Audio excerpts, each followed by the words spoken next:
Hello everyone, I'm Ben Galbraith. I'm the creative director here at Blacksite Studios, and I'm joined by Corey Sullivan, the writer of Mobile Arms, Anya Seeger. Yeah. Today we're going to do a bit of a creators commentary and unboxing video of the core Mobile Arms box set. We have a couple here in front of us, and we're going to kind of dive in and go through the components and give you guys a bit of a lay of the land of like what you get in the core box. I'm excited. So we'll move this one out of the way. And first thing is, I don't know if you want to mention anything about like cover art or anything like that. But, well, you're the one who put it together. I mean, so the big inspiration for like some of the design for like the packaging and stuff is obviously animes like Neon Genesis. We did a lot of trading of like 90s and 2000s. Yeah, that kind of era of anime. Yeah. That era of like mecha, I guess you could say. So we definitely kind of drew some inspirations. Yeah, there's a lot of retro future aesthetics. Yeah, I think so. That informed a lot of behind the scenes design as well. Yeah. So it comes in a box. Just this doesn't come with any minis. It's really helpful to think of this box as if it was like a rule book in itself. It comes with all rules and tokens and components that you need to play a game, and you just need to provide your own mechs. Whatever we sell mechs as well, but a lot of people have their own mechs at home that they can use, and it makes it a lot easier to get into the game. Yeah, lowers the barrier of entry and just provides all of the unique materials in one. Exactly. All right, first thing is the token sheet. So let's talk about the token sheet. Yeah, so we wanted to make sure that the token sheet provided everything that two players would need for a basic game of Mobile Arms, which includes 2 sets of each of the movement templates. Since Mobile Arms requires a specific end-over-end movement, these templates make it really, really easy to just accomplish that. So we've got 2 shorts, 2 mediums, and 2 long movements. And then we have, what's this, 3, 6, 9, how many? A selection of 24 of other tokens. The you forgot to mention the movement widgets are also grooved to fit into. They don't fit into, but they line up with a 60mm base. Yes. Size. So. The measurements end over end come out to I think 4 inches, 6 inch, 8 inch movements. But it's designed to like essentially lock into that 60mm base and make sure that you're lining up your firing arcs with the center line of each movement widget. And these are double-sided. So on this side we have heat tokens. Yes. And then on this side we have lock tokens. Yes. And there should be enough tokens for 2 players fielding about 3 mechs apiece. Yeah, this box is kind of like a 2-player, I guess. Yeah. I won't say starter set, but it's got the rules content for 2 people to enjoy. The next type of tokens we have are the 3-inch tokens. Yes. This set comes with 4 points of interest, which are your main objective tokens for the game. We have a low visibility token, which is of the same size, and certain card abilities will allow you to place these over the course of the game, and future supplements will allow you to place more of them, but a good one to start. And then of course you have your zone of operations token. Since Mobile Arms doesn't have a set table size, you can really use whatever size table you want, including the one we're presenting on today. You simply place this in the center of whatever table you're using, and that establishes your table size. So you deploy out from that. Yes. Yeah. So that really does allow you to use odd table sizes. You could use circular tables, you could use rectangular. It actually gives you triangular. It actually gives you a ton of freedom on table size. Yeah. So these are just the 3-inch tokens, and you comes with those quantities as shown. The next thing is the dice. Mobile Arms uses custom D6. Yes. So on each D6 is the same. So I grabbed one here, but it's going to match the other 5 that are in the box. And it has different showings of 3 types of symbols. You're going to have strikes, which are these kind of little explodey symbols. You've got surges, which are these little lightning symbols. And then you've got heat, which are these kinds of symbols. And some faces will combine these symbols together, in which case they contribute both of those symbols to the roll. Or in the case of the double strike, it provides 2 strikes to the roll instead. You'll only ever need a maximum of 6 dice. The game is designed to not exceed this amount, both for ease of supply, for players to just have one set of dice that comes in the box, and for ease of making sure you don't have to roll a bunch of dice and have them go everywhere. I know some people like that, but we do sell the dice separately as well. Yes. But like Corey said, like the max you generally need is 6. Yes. So let's see what roll I get. Ooh.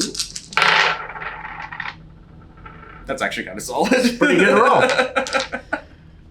I should also say that they are just D6 dice, and in the book, we'll show you in a minute, there is a conversion chart. Yes. If you don't have these dice on hand, if you've lost yours, if you just need extra D6, if you somehow come across the conversion chart. This one, the card deck that you get in the core box basically comes with the blueprint cards.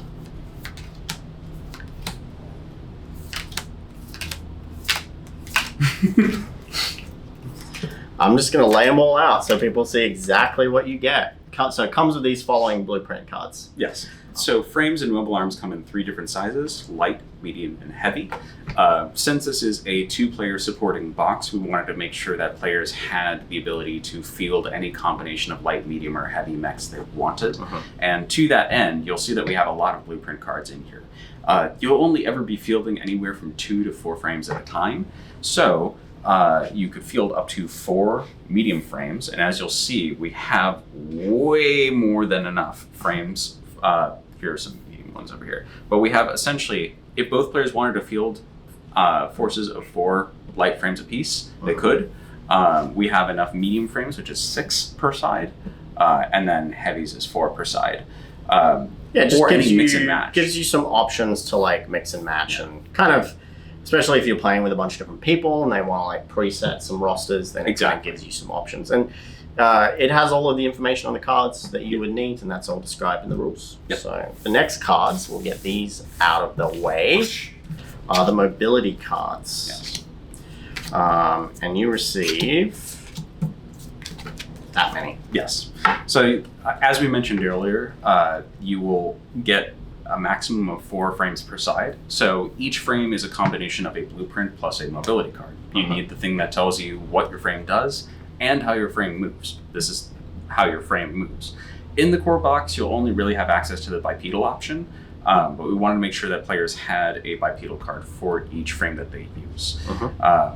This one provides you the basic movement templates as you perform movement actions, as well as giving you a special surge ability on that mobility card itself. And in future expansions, we'll add more options for those mobility cards. Yeah, like maybe 4-leg mechs, potentially? Tracked, wheels, jets. There's some... We've got some plans, for sure.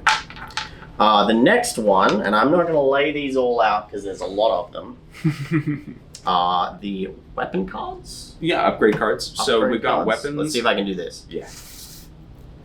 Close enough. Close enough. It comes with an assortment of different weapon types. We've got a couple light weapons and heavy weapons so that you get a kind of a sampler of what weapons are capable of in a game of mobile arms. Heavy hitters, quick reactive shots, etc.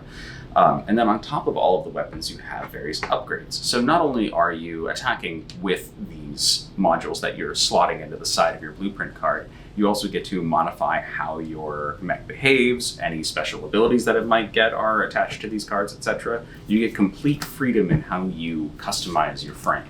So, and this is the core of how that happens. So a weapon, for example, you may have something like an auto rifle, and then these are upgrade cards. Yes. Reactive shielding, heat sinks, things like that. Yes. So gives you a bit of options to mix and match. And we do sell upgrade decks. There is Garage Deck 1, which has additional weapon options. The Garage Deck 1 does contain everything that you see here in this core box, an additional copy of it, plus an additional 15 new cards that are added to help broaden the card pool right out of the box. It is worth noting that all the cards are double-sided, so on one side they'll have their normal rules text, and then over the game, as these modules, weapons, upgrades, etc. overheat, they actually do get flipped over, so you have a visual reminder that they're no longer accessible until you vent and move everything back over to its cool side. Very cool, very easy to use. And the last cards that we have are the pilot cards. There is a variety of different pilot types. Yeah. We have the Sisop, Yeah, Sizzle. the Spotter, the Gunner, and the Engineer. Yes. So 4 pilot types. And 2 copies of each, so that way when you're playing a 2-player game, if you play with a maximum number of mechs per side, each player gets 1 copy of each type of pilot. You can only field 1 of each kind of pilot per force, so that makes it so you have maximum amounts of... And the pilots are an optional element to the game? Yes, Correct. they're considered an advanced rule. When you're playing your first game or 2 of Mobile Arms, I definitely don't recommend that you play with them, just because they're an extra layer of complexity. They do transform the game from a more heavy-hitting, aggression-focused game into much more objective-focused and tactical element. I do recommend playing with them after your first game or 2, just because they add that extra layer of Yeah, they're just good fun. Yeah. Very thematic. Yeah.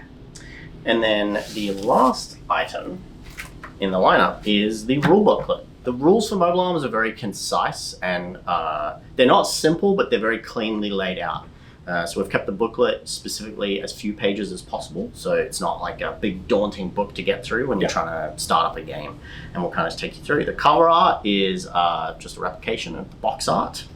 Actually, one of my favorites. It's such a solid piece of art. I love it so much. And then here we have, on the inside, we have the credits, the legal information, table of contents, pretty straightforward here.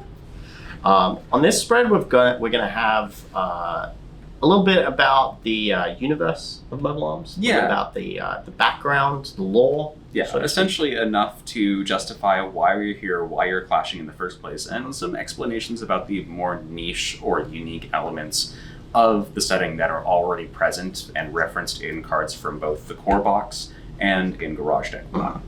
Yeah, Mobile Arms does have, we've had some questions about this, it does have a lot of established lore that Corey's worked on. Yes. We chose to keep this first box very simple and very concise. Yes. And the plan is we'll just kind of establish that as more products are released and as we can expand on the range more going forward in the future. Getting into the rules, chapter 1 is core concepts. Straight away, we kind of walk you through building a frame. And we show a render of a heavy frame here. And then we'll jump into a breakdown of the blueprint cards. So essentially, we give you a numbered guide on how these cards are broken down, what all of the elements mean, and kind of how you need to use them when playing a game. And we have here is the blueprint, and then our mobility cards. The mobility cards. Yes. I keep forgetting the name of those. That's okay. And then after that, we give you a similar breakdown of the modules. So these are the weapons and then the upgrades for your mechs. And similar breakdown, we have the numbered guide on what all of the different elements are. We got this cool jacket here. Yeah, I want one. After that, we go into the various actions that Yes. you can perform in Mobile Arms. And they're kind of all just laid out here. Yeah. We also give you an example of sort of how the measuring gauges work as well. Yes. We haven't really included how movement works yet, but it's more just a breakdown of like what is short, what is medium, what is long. We do go into the lock function, and we kind of show the lock tokens as well. And all of the actions are kind of just laid out for you. It's a double spread, so you can leave this open when you're playing, and it's very easy to reference. After that, we go into the explanations of how the dice work in this. We also give you a handy conversion chart right here, which allows you, if you have just regular D6 dice, you can play the game and just roll on it and convert the results to what you need. Yeah, should you not have your dice on hand or perhaps lose one and need to use a D6 to add an extra die in there, this is a good way to do so. Yeah, or some people that buy the digital version, obviously they don't get the dice. We do have a die STL that you can print yourself. If you don't have a printer, then this way you can still keep playing. We know custom dice can be a bugbear for a lot of people, and we've tried to make it as accessible as we possibly can. Yeah. At the end of the day, they are just D6, so you could also get blank D6 and just draw the symbols on yourself. There's even more ways. Yeah, so many ways. Also on this page, we have information about attacks and damage, and then a breakdown of how line of sight works in the game as well. Mobile Arms is if you see it, you can shoot it type of system, so it is very important to establish that line of sight very concisely and clearly, and I believe we've done so in the book. Yeah. Moving on, we have more information about cover, also how low visibility, and then an additional terms section at the very end here. That kind of just outlays any other important things that you may need to know. We've got some cool mech art. Yeah, another really solid piece. That we showed in the render. It's actually one of my favorite pieces. Had a lot of fun drawing that. It's really cool. Essentially what I did was I took a 3D model and then I rendered it out as a cell shaded render, and then I painted over that. And then I painted the background in and stuff like that. Incorporated it more into the piece. Yeah. It was a lot of fun, and I really tried to go for that like 90s cell-shaded anime vibe. It was a really good excuse for me to put on all my favorite 90s anime movies. It was really good. Chapter 2 is essentially gameplay. So it goes through really the steps you go through to get started in a game. The first chapter is about the core rules concepts, and now it kind of takes you through how to actually like apply those to a game. And it's fully sequential, so we have setup, followed by deployment, followed by actual gameplay itself. Correct. So setup, deployment, we talk about the various 3-inch tokens here. We show them on this page. And then next we go into the flow of play, and then how activations work. So the activation cycle, the vent cycle, reaction, and then end game. And something that Corey was really keen to do is we've highlighted important terms in bold and in a light highlight. It's really like a visual thing, so you can key into like very important words when looking at paragraphs. Especially when a rulebook like this is kept in a very small silhouette, you want to be able to at a glance peer at text and know when something is a game term, whether it's just a descriptive term or not. And this was an experiment for us to see if we could actually... Yeah, I'd never done that with layout before, and it was kind of interesting to do. Especially with large blocks of text, I think it really helps. Yeah, just a quality of life improvement, I think, is really how it goes. And then the last page is talking about contracts. Got another piece of artwork here. This was one of the first pieces that I did. That was the first piece you did. You sent that to me as a first visual exploration. I was like, ooh. There's some pieces of artwork that I added a girl in the top. Yeah, like little pilot sipping drinking on a little soda. Yeah. A little juice box, actually, I think it is. But yeah, it's very much like, the idea is that we really wanted to riff off of all of our favorite 90s, 2000s. You need to hear cicadas chirping in the back of it. Exactly. So this page talks about contracts. It's double spread, so this is another page that you can like leave open while you're playing and reference a lot. And then it kind of gives you all of the acquisition requirements for winning against mobile arms. And then at the very end, we have the advanced concepts. This is where we talk about things like verticality. And falling damage. Yeah. I would say the core experience for mobile arms is very contained. And it's very concise. But there are some elements like verticality rules and falling damage that you can play with if you want, or if you get the rules down and you want some sort of more advanced concepts. It also, verticality and falling damage allows for more diverse tables. The core rules minus this tend to play a lot better on flatter tables that just have very defined heights and pieces of terrain. This one allows you to play on more or less any table you want. So if you want tables with like tons of buildings or like a lot of really sculpted terrain elements, that kind of thing. Which is something we're known for. That's true. And the other aspect to the advanced concepts chapter is the rules for pilots. We touched on this earlier when we were talking about the cards, and essentially this gives you all the rules that you need to play with pilots. So when a mech is destroyed, the pilot is ejected, right? Exactly. And then you would take the pilot card and then use that. And pilots are represented on the table with physical pilot miniatures. Yes, you use them on a 25mm base, and they get to run around and continue the fight as themselves rather than their armored chassis that they were previously piloting. Yeah, and there's a lot that you can do, like theme-wise with pilots. I mean, I could list a million different options for pilots. Some of my favorite movies and animes. And I also love making paired impaired miniatures, having a pilot and a mech just have super character together. Yeah. That's really, a pretty common thing in a lot of animes for sure. So, and that's it. That is the end of the Mobile Arms rulebook. As we said, it's very contained, very concise. It's all laid out very easy for you to kind of get all of the rules down very quickly. And we do have other resources on the resource page for Mobile Arms on the Blacksite Studios website. And that's FAQ, errata when it comes, etc. And that is the Mobile Arms core rules box. As I said, this box doesn't come with any miniatures. You just supply whatever mechs that you want to use. And we do sell a range of mechs as both physical products or as digital STLs. And we have a few here to show. These are 28mm scale. And essentially they come with a modular weapon system to where you can represent your module cards physically on your mech. Yes. And the idea is as weapons are destroyed, you can take them off your mech. Yeah. And all the models come with magnet holes included. Magnets are sold separately. Yes. But, these are 5mm by 2mm magnets. Yeah, correct. And they just clip on and off, and it's a ton of fun. So that's Mobile Arms at a glance. That's the core rules box. It's got everything that you need to get started. I am Ben, and this is Corey, the writer and creator of Mobile Arms. Hello. If you have any questions, drop them in the comments below, or join our Discord. And hope you'll give Mobile Arms a go soon.